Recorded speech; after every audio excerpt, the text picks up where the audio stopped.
Well, 680's Chris McCusker joins us on this Friday. First of all, Chris, I can't believe Richard took Friday off and made you work. How unfair is that? Well, I mean, what are you going to do, right? Oh, we'll let him go this time. Yeah, and this means that he owes me now. He so does. I like that, yeah. Absolutely. Well, let's start with the markets. How did we end off the week? Well, I can't believe I'm saying this. I haven't said it a lot so far this year. We actually had a winning week on the TSX. Hard to believe. Up by 1.3% over the last 5 days. Still down about 4.5% so far this year. Bay Street higher in 4 of the last 5 days. Now, in the U.S., markets were modestly higher. The biggest gain was on the NASDAQ, up by about 0.5%. So in other words here, Bay Street outperformed Wall Street. The Canadian dollar did lose ground this week, getting close to a 10-day low. So if you're heading to the U.S. this weekend, I am sorry. However, a year ago, I went back and our loonie was valued at about 74 cents. Today it closed at about 79.5 cents. So there seems to be some more drama at Restaurant Brands International, the owners of Timmy's. Yes, another chapter in this drama. So there is a franchisee association, there is the company, and there is also the franchisee advisory board. And now the advisory board is getting involved in this dispute between the parent company and the association. The board is upset with the association for publicly slandering their word, the company, making complaints about it to the federal government and in the media. The board says recent negative commentary was corrosive and damaging to the brand, their livelihoods, and that of the teams. Now, really, the relationship between the Great White North Franchisee Association and the company has been tense for many, many months. Some might even say years. There was this whole minimum wage dispute, these renovations they've been talking about, and now all of this drama. And all of this is coming with some polls out there suggesting that customers are sort of losing faith in the company. And the company is set to report earnings on Tuesday, so that should be interesting. All right. Airline profits are set to drop this year. I hope my fees aren't going to go up with that.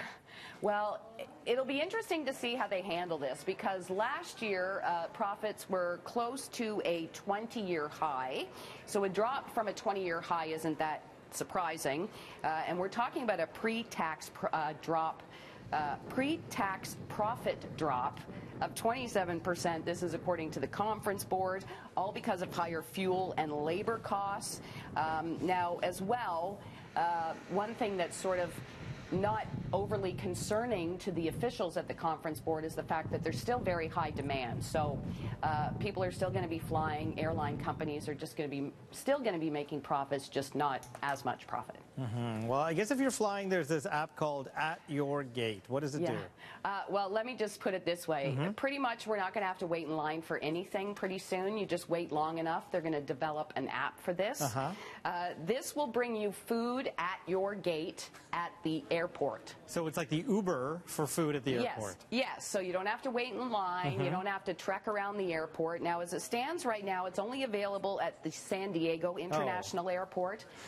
But it does have plans to roll out across Canada.